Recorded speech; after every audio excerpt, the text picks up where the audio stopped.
People press ವೀಕ್ಷಕರೆಲ್ಲರಿಗೂ ನಮಸ್ಕಾರ. ಮೊನ್ನೆ ಕ್ರೈಸ್ತರ ವಿಶ್ವಗುರು 88 ವರ್ಷದ ಪೋಪ್ ಫ್ರಾನ್ಸಿಸ್ ಇಳಿವಯಸ್ಸಿನ ಅನಾರೋಗ್ಯದ ಕಾರಣದಿಂದ ಇಹಲೋಕ ತ್ಯಜಿಸಿದ ವಿಚಾರ ನಮಗೆಲ್ಲ ಗೊತ್ತಿದೆ. ಈ ಹಿನ್ನೆಲೆಯಲ್ಲಿ Poland, Spain, Philippines, Mexico, Brazil ಸೇರಿದಂತೆ ವಿಶ್ವದ ಬಹುತೇಕ ರಾಷ್ಟ್ರಗಳು ಅವರ ಗೌರವಾರ್ಥ 3 ದಿನಗಳ ರಾಷ್ಟ್ರೀಯ ಶೋಕಾಚರಣೆಯನ್ನ ಘೋಷಿಸಿವೆ. ಭಾರತದ ಪರವಾಗಿ ಪ್ರಧಾನಿ ನರೇಂದ್ರ ಮೋದಿ ಕೂಡ ಶ್ರದ್ಧಾಂಜಲಿಯನ್ನ ಸಲ್ಲಿಸಿದ್ದು 3 ದಿನಗಳ ಶೋಕಾಚರಣೆಯನ್ನು ಕೂಡ ಘೋಷಿಸಲಾಗಿದೆ. ಆದರೆ ಪೋಪ್ ನಿಧನಕ್ಕೆ ಭಾರತ ರಾಷ್ಟ್ರೀಯ ಶೋಕಾಚರಣೆ ಘೋಷಿಸಿರೋ ವಿಚಾರ ಈಗ ಸಾಕಷ್ಟು ಪರ ವಿರೋಧದ ಚರ್ಚೆಗಳಿಗೆ ಕಾರಣವಾಗ್ತಾ ಇದೆ.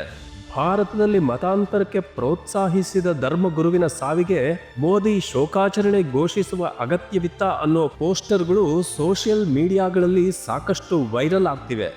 ಇಂಥ ಪೋಸ್ಟರ್ಗಳನ್ನು ನೋಡಿದಾಗ ನಮಗೆ ಇದು ನಿಜ ಅಲ್ವಾ ಅನ್ಸೋದು ಸಹಜವೇ. ಹಾಗಾದರೆ ಪೋಪ್ ನಿಧನಕ್ಕೆ ಭಾರತ ಶೋಕಾಚರಣೆ ಸೂಚಿಸುವ ಅಗತ್ಯವಿತ್ತ? ಕೇಂದ್ರ ಸರ್ಕಾರದ ಈ ನಡೆ ಎಷ್ಟು ಸರಿ, ಎಷ್ಟು ತಪ್ಪು? ಹೋಗಲಿ, ಈ ಹಿಂದೆ ಯಾವಾಗಲಾದರೂ ವಿದೇಶಿ ಗಣ್ಯರ ಸಾವಿಗೆ ಭಾರತ ಗೌರವ ಸೂಚಿಸಿದ ಉದಾಹರಣೆಗಳಿವೆಯಾ, ಅಥವಾ ಇದೇ ಮೊದಲ? ಈ ಎಲ್ಲ ವಿಚಾರಗಳ ಬಗ್ಗೆ ನೋಡೋಣ. ಆದ್ರೆ ಅದಕ್ಕೂ ಮುನ್ನ ಈ ಹಿಂದೆ ನಡೆದು ಹೋದ ಕೆಲವು ಗಣ್ಯರ ಸಾವಿನ ಪ್ರಕರಣಗಳು ಹಾಗೂ ಅವು ನಮಗೆ ನೀಡ್ತಿರೋ ಸಂದೇಶಗಳ ಬಗ್ಗೆಯೂ ಒಂದಿಷ್ಟು ನೋಡ್ಬಿಡೋಣ ಬನ್ನಿ.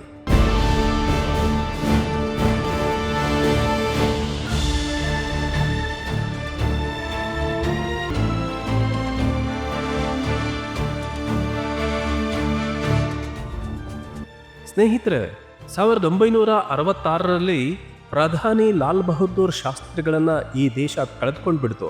1965ರಲ್ಲಿ ನಡೆದಿದ್ದ ಭಾರತ ಪಾಕಿಸ್ತಾನ ಯುದ್ಧಕ್ಕೆ ಸಂಬಂಧಿಸಿದಂತೆ ಶಾಂತಿ ಒಪ್ಪಂದಕ್ಕಾಗಿ ಉಜ್ಬೇಕಿಸ್ತಾನದ ತಾಷ್ಕೆಂಟ್ಗೆ ಹೋಗಿದ್ದಾಗ ಅವರು ಅಲ್ಲೇ ನಿಗೂಢವಾಗಿ ಸಾವನ್ನಪ್ಪಿಬಿಟ್ರು. ರಾಜಿ ಸೂತ್ರಕ್ಕೆ ಸಹಿ ಹಾಕೋದಕ್ಕೆ ತಾಷ್ಕೆಂಟ್ಗೆ ಹೋಗಿದ್ದ ಶಾಸ್ತ್ರಿಗಳು ಶವವಾಗಿ ತಾಯ್ನಾಡಿಗೆ ಬರಬೇಕಾಯಿತು. ಅವರ ಶರೀರ ಸಂಪೂರ್ಣ ನೀಲಿಗಟ್ಟಿ ಹೋಗಿದ್ದು ಸಾಕಷ್ಟು ಅನುಮಾನಗಳಿಗೂ ಕಾರಣವಾಯಿತು. ವಿಷಪ್ರಾಶಾನದಿಂದ ಅವರ ಸಾವು ಸಂಭವಿಸಿದೆ ಎಂಬ ಮಾತುಗಳು ಕೇವಲ ಗಾಳಿ ಮಾತಾಗಿ ಉಳಿದುಬಿಟ್ವು. ಈ ವಿಚಾರವನ್ನ ಯಾರೂ ಕೂಡ ಗಂಭೀರವಾಗಿ ಪರಿಗಣಿಸಲೇ ಇಲ್ಲ. ಪೋಸ್ಟ್ ಮಾರ್ಟಮ್ ಕೂಡ ಮಾಡದೇನೆ ಪ್ರಧಾನಿಯ ಶರೀರವನ್ನ ಭಾರತಕ್ಕೆ ತರಲಾಯಿತು. ದೇಶದ ಹೆಮ್ಮೆಯ ಪ್ರಧಾನಿ ಶಾಸ್ತ್ರಿಗಳ ಸಾವು ಇವತ್ತಿಗೂ ಕೂಡ ನಿಗೂಢವಾಗಿಯೇ ಉಳಿದು ಹೋಗಿದೆ. ಅವರ ಸಾವಿನ ಹಿಂದೆ ಪಾಕಿಸ್ತಾನದ ಕೈವಾಡವಿರುವ ಬಗ್ಗೆ ಇದುವರೆಗೆ ಲೆಕ್ಕವಿಲ್ಲದಷ್ಟು ಚರ್ಚೆಗಳು ನಡೆದು ಹೋಗಿವೆ. ಆದರೆ ನಿಜವಾದ ಕಾರಣ ಹುಡುಕೋದಕ್ಕೆ ಅವತ್ತು ಭಾರತದ ನಾಯಕರಿಗೆ ಆಸಕ್ತಿಯೇ ಇರಲಿಲ್ಲ. ಅಧಿಕಾರದ ಹಿಂದೆ ಬಿದ್ದಿದ್ದ ಆ ನಾಯಕರಿಗೆ ಶಾಸ್ತ್ರಿಗಳ ಸಾವಿನ ನಿಜವಾದ ಕಾರಣವೂ ಬೇಕಿರಲಿಲ್ಲ. ನಿಮಗೆ ಗೊತ್ತಾ, ಅವತ್ತು ಶಾಸ್ತ್ರಿಗಳು ತಾಷ್ಕೆಂಟ್ನಲ್ಲಿ ನಿಧನರಾದಾಗ ಅವರ ಪಾರ್ಥಿವ ಶರೀರಕ್ಕೆ ಪಾಕಿಸ್ತಾನದ ಅಂದಿನ ಪ್ರೆಸಿಡೆಂಟ್ ಆಗಿದ್ದ ಅಯೂಬ್ ಖಾನ್ ಹೆಗಲು ಕೊಟ್ಟಿದ್ದ ಫೋಟೋಗಳು ಅಂದಿನ ಪತ್ರಿಕೆಗಳ ಮುಖಪುಟಗಳಲ್ಲಿ ಅಚ್ಚಾಗಿದ್ವು. ಶತ್ರು ರಾಷ್ಟ್ರದ ಅಧ್ಯಕ್ಷರೊಬ್ಬರು ಭಾರತದ ಪ್ರಧಾನಿಯ ಶವಕ್ಕೆ ಹೆಗಲು ಕೊಟ್ಟಿದ್ದು ಸಾಕಷ್ಟು ಸುದ್ದಿಗೂ ಗ್ರಾಸವಾಗಿತ್ತು. ಹಾಗಂತ ನಾವಿಲ್ಲಿ ಪಾಕಿಸ್ತಾನವನ್ನು, ಅದರ ಅಧ್ಯಕ್ಷನನ್ನು ಹಾಡಿ ಹೊಗಳಬೇಕಿಲ್ಲ. ಭಾರತದ ಪ್ರಧಾನಿಯ ಶವಕ್ಕೆ ಹೆಗಲು ಕೊಟ್ಟ ತಕ್ಷಣ ಆ ದೇಶದ ಅಧ್ಯಕ್ಷರ ಪಾಪಗಳೆಲ್ಲ ಪರಿಹಾರವಾಗಿಬಿಟ್ವು ಅಂತಲೂ ಅರ್ಥವಲ್ಲ. ಪಾಕಿಸ್ತಾನವಿರಲಿ, ಭಾರತವಿರಲಿ, ಸಾವಿನ ಮುಂದೆ ಪ್ರತಿಯೊಬ್ಬರೂ ತೋರಿಸಬೇಕಾದ ನಡೆ ಅದು.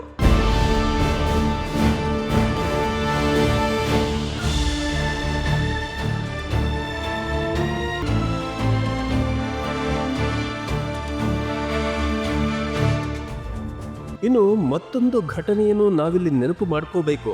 ಅದು 2004ನೇ ಇಸ್ವಿ.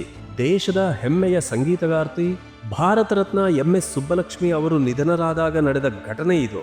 ಆಗ ಈ ದೇಶದ ಹೆಮ್ಮೆಯ ರಾಷ್ಟ್ರಪತಿಯಾಗಿದ್ದವರು doctor APJ Abdul Kalam. MS Subbulakshmi ಅವರ ನಿಧನಕ್ಕೆ ಅವತ್ತು ಕಲಾಂ 2 ಸಾಲಿನ ಶೋಕ ಸಂದೇಶವನ್ನ ಕಳುಹಿಸಿ ಸುಮ್ಮನಾಗಬಹುದಿತ್ತು. ಆದರೆ ಕಲಾಂ ಹಾಗೆ ಮಾಡಲಿಲ್ಲ. ಒಬ್ಬ ರಾಷ್ಟ್ರಪತಿಗಿದ್ದ ಎಲ್ಲ ಪ್ರೋಟೋಕಾಲ್ಗಳನ್ನ ಪಕ್ಕಕ್ಕಿಟ್ಟು ಸ್ವತಃ ಸುಬ್ಬಲಕ್ಷ್ಮಿ ಅವರ ಚೆನ್ನೈ ನಿವಾಸಕ್ಕೆ ತೆರಳಿ ಅವರಿಗೆ ಶ್ರದ್ಧಾಂಜಲಿಯನ್ನ ಸಮರ್ಪಿಸಿದ್ರು. ದಿಲ್ಲಿಯಿಂದ ಚೆನ್ನೈಗೆ ತೆರಳುವ ದಾರಿ ಮಧ್ಯೆಯೇ ವಿಮಾನದಲ್ಲೇ ಅವರೊಂದು ಕವನವನ್ನೂ ಬರೆದು ಆ ಕಲಾ ಸರಸ್ವತಿಗೆ ನುಡಿನಮನವನ್ನೂ ಸಲ್ಲಿಸಿದ್ರು. ಓ ಸಂಗೀತ ಸರಸ್ವತಿ, ಗಂಗಾ ನದಿ ದೈವಿಕತೆಯಿಂದ ತುಂಬಿರುವಂತೆ ನಿಮ್ಮ ಸುಮಧುರ ಧ್ವನಿ ಈ ಗಾಳಿಯಲ್ಲಿ ಒಂದಾಗಿ ಹೋಗಿದೆ.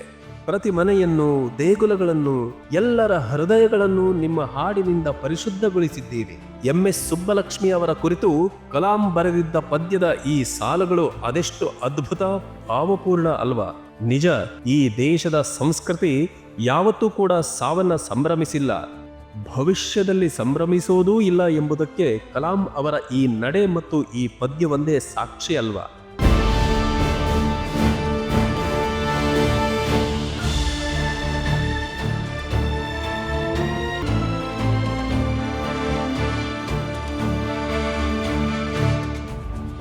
ನಾವೀಗ ಪೋಪ್ ಫ್ರಾನ್ಸಿಸ್ ನಿಧನಕ್ಕೆ ಭಾರತ ಶೋಕಾಚರಣೆ ಸಲ್ಲಿಸಿದ್ದು ಸರಿಯೋ ತಪ್ಪೋ ಎಂಬ ವಿಚಾರಕ್ಕೆ ಬರೋಣ.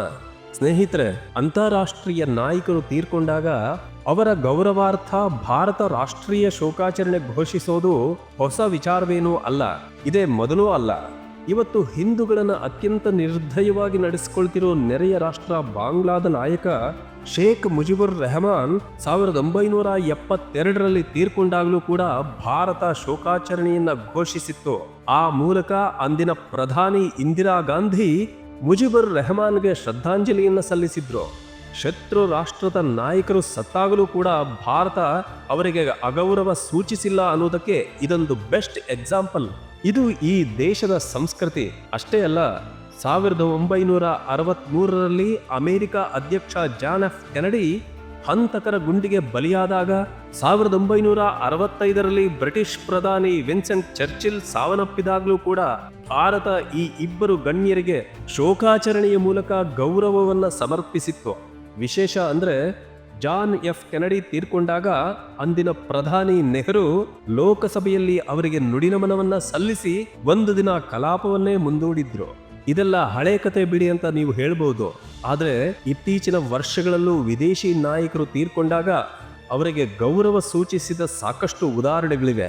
2022ರಲ್ಲಿ ಯುನೈಟೆಡ್ ಅರಬ್ ಎಮಿರೇಟ್ಸ್ನ ಅಧ್ಯಕ್ಷ ಶೇಖ್ ಖಲೀಫಾ ನಿಧನರಾದಾಗ, 2023ರಲ್ಲಿ ಕುವೈತ್ ರಾಜ ಶೇಖ್ ನವಾಫ್ ಇಹಲೋಕ ತ್ಯಜಿಸಿದಾಗ, ಇತ್ತೀಚೆಗೆ ಅಂದ್ರೆ ಕಳೆದ ವರ್ಷ ಹೆಲಿಕಾಪ್ಟರ್ ದುರಂತದಲ್ಲಿ ತೀರಿ ಹೋದ ಇರಾನ್ ಅಧ್ಯಕ್ಷ ಇಬ್ರಾಹಿಂ ರೈಸಿ ಸಾವಿಗೂ ಕೂಡ ಭಾರತ ಒಂದು ದಿನದ ರಾಷ್ಟ್ರೀಯ ಶೋಕಾಚರಣೆಯ ಘೋಷಿಸಿ ಅವರಿಗೆ ಗೌರವ ಸಲ್ಲಿಸಿತ್ತು ಅನ್ನೋದನ್ನು ಕೂಡ ನಾವು ಮರಿಬಾರದು.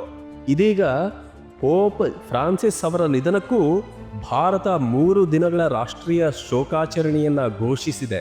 ಆ ಮೂಲಕ ಅಂತಾರಾಷ್ಟ್ರೀಯ ಮಟ್ಟದಲ್ಲಿ ಕ್ರೈಸ್ತ ಸಮುದಾಯದ ನೋವಿಗೆ ಪ್ರತಿಸ್ಪಂದಿಸಿದೆ. ವಿದೇಶಿ ನೆಲೆಯಲ್ಲಿ ಭಾರತದ ಗೌರವದ ಪ್ರಶ್ನೆ ಇದು.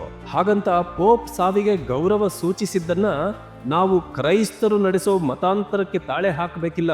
ಕ್ರೈಸ್ತ ಧರ್ಮಗುರುವಿಗೆ ಶ್ರದ್ಧಾಂಜಲಿ ಸಲ್ಲಿಸಿದ ತಕ್ಷಣ ಅವರ ಮತಾಂತರದ ಕೆಲಸವನ್ನ ಈ ದೇಶ ಒಪ್ಪಿಕೊಂಡಿದೆ ಎಂದರ್ಥವಲ್ಲ. ಸಾವಿಗೆ ಗೌರವ ಸಲ್ಲಿಸೋದು, ಇನ್ನೊಬ್ಬರ ನೋವಿಗೆ ಸ್ಪಂದಿಸೋದು ಈ ದೇಶದ ಪರಂಪರೆ, ಇಲ್ಲಿನ ಸಂಸ್ಕೃತಿ. ಪೋಪ್ಗೆ ಗೌರವ ಸಲ್ಲಿಸಿದ್ದು ತಪ್ಪು ಅಂತ ಹೇಳಿ ವಿಶ್ವದ ಎದುರು ನಾವು ಚಿಕ್ಕವರಾಗೋದು ಬೇಡ ಅನ್ನೋದೇ ನನ್ನ ಕಳಕಳಿ. ಕೊನೆಯದಾಗಿ ಒಂದು ಮಾತು, ಇವತ್ತು ಮರಾಠ ರಾಜ ಸಂಭಾಜಿಯ ಜೀವನದ ಕುರಿತಾದ ಛಾವಾ ಸಿನಿಮಾ ಸಾಕಷ್ಟು ಸುದ್ದಿಯಾಗ್ತಾ ಇದೆ. ಇದರ ಜೊತೆಗೆ ಔರಂಗಜೇಬನ ಕ್ರೂರ ಮುಖವು ಅನಾವರಣಗೊಂಡಿದೆ. ಆತನ ಸಮಾಧಿಯನ್ನ ಕಿತ್ತೊಗೆಯಬೇಕು ಅನ್ನೋ ಆಕ್ರೋಶವೂ ವ್ಯಕ್ತವಾಗ್ತಾ ಇದೆ. ಇದಕ್ಕೆ ಕಾರಣ ಏನು? ಔರಂಗಜೇಬ ಅವತ್ತು ಸಂಭಾಜಿಯ ಸಾವನ್ನ ಅಷ್ಟು ಕ್ರೂರವಾಗಿ ಸಂಭ್ರಮಿಸಿದ್ದ ಅಂತ ಅಲ್ವಾ? ಸ್ನೇಹಿತರೆ, ಇವತ್ತು ಪೋಪ್ ಸಾವಿಗೆ ಗೌರವ ಸಲ್ಲಿಸಿರೋದನ್ನೇ ವಿರೋಧಿಸಿ ನಾವ್ಯಾಕೆ ಚಿಕ್ಕವರಾಗಬೇಕು ಹೇಳಿ? ಈ ವಿಡಿಯೋ ನಿಮಗೆ ಇಷ್ಟವಾಗಿದೆ ಅಂತ ಭಾವಿಸ್ತಾ ಇದನ್ನಿಲ್ಲಿಗೆ ಮುಗಿಸ್ತಿದ್ದೀನಿ. ಮುಂದಿನ ಎಪಿಸೋಡ್ನಲ್ಲಿ ಮತ್ತೊಂದು ವಿಶೇಷತೆಯೊಂದಿಗೆ ನಿಮ್ಮ ಮುಂದೆ ಹಾಜರಾಗ್ತೀನಿ. ಅದುವರೆಗೆ ನಮಸ್ಕಾರ.